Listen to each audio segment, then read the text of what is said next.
Hey Story Seekers, welcome to Seeking Stories, where we unlock the secrets of your favorite books and movies.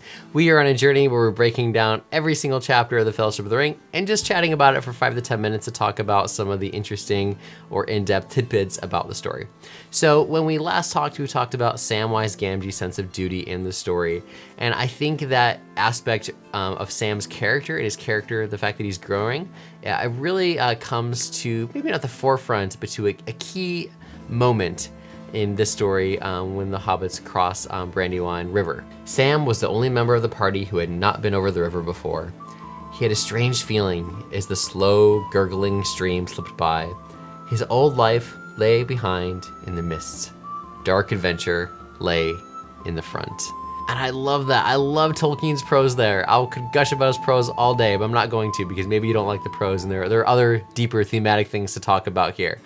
But we have a physical representation of Sam's journey. And we talked before about how characters really, when they go on a journey, a lot of times there's a sense of resistance to the journey.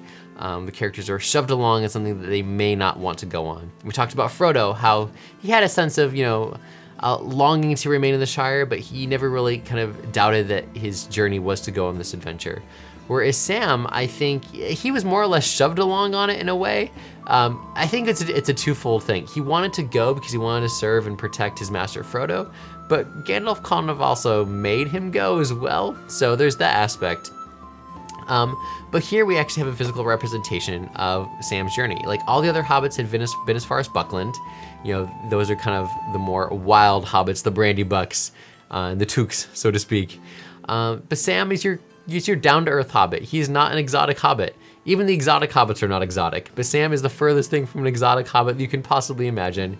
And he's kind of terrified of rivers. So this is really a turning point in his story. He's saying, I'm leaving on this journey, and it's something that I can't turn back at this point. Could he have crossed the river and gone back? Yeah, of course, sure he could have. But it's really a representation, I think, even for him, that if I'm gonna quote the movie, if I take this step, I'll be the furthest away from home I've ever been. Of course, in the movie, it was crossing a field, but we'll forgive the movie for that because reasons and purposes. And this is not the purpose of this video is not to talk about book to movie adaptation at all. But I love that aspect that Sam is really taking this next step in his journey. One thing that I've been meaning to talk about in the series, and there just hasn't been time, is Hobbit culture and the fact that hobbits love food so much, and they're greedy about mushrooms. In the last chapter, we see how much the hobbits loved mushrooms and how Frodo kind of got himself into trouble as a young lad by breaking into Farmer Maggot's garden one too many times and stealing his mushrooms. And we hear this whole idea that the hobbits are like, oh yeah, we had supper, but a second one would be great as well. And Merry like, well, hand over those mushrooms and I'll get them all ready. And it's something that sets the hobbits apart from other cultures. Tolkien takes something that so many of us love. We love a good meal. We love food. Maybe we don't appreciate it like the hobbits do, but in this case, Tolkien relates, the hobbits to something that most people can at least understand an appreciation for. And I don't know if that was intentional or not on Tolkien's side of things, but it is fun to see something that's so down to earth about the hobbits. They love food, and they love food, and they love peace, and they love quiet, and a good tilled earth. They love fellowship, and they love camaraderie, and they love family history and genealogies, and they have such a good sense of memory. And so many things that, so many people, even, today, they love their family, or maybe they want to love their family. They aspire to have a family. Tolkien takes these down-to-earth things and throws them into hobbits so that they don't seem extravagant. Yes, hobbits really are people that, they're made-up characters for sure. They're completely unrealistic in many ways, but they have those down-to-earth things that make most of us root for them. And within all that, within that kind of deep sense of camaraderie and of family is the sense of fellowship and the sense of friendship. We have the other two hobbits, Merry Brandybuck and Pippin Took, who are determined to set out on this journey with Frodo and Sam. They know there's going to be some dark adventures along the way, and they can't even imagine what sort of things they're going to come across.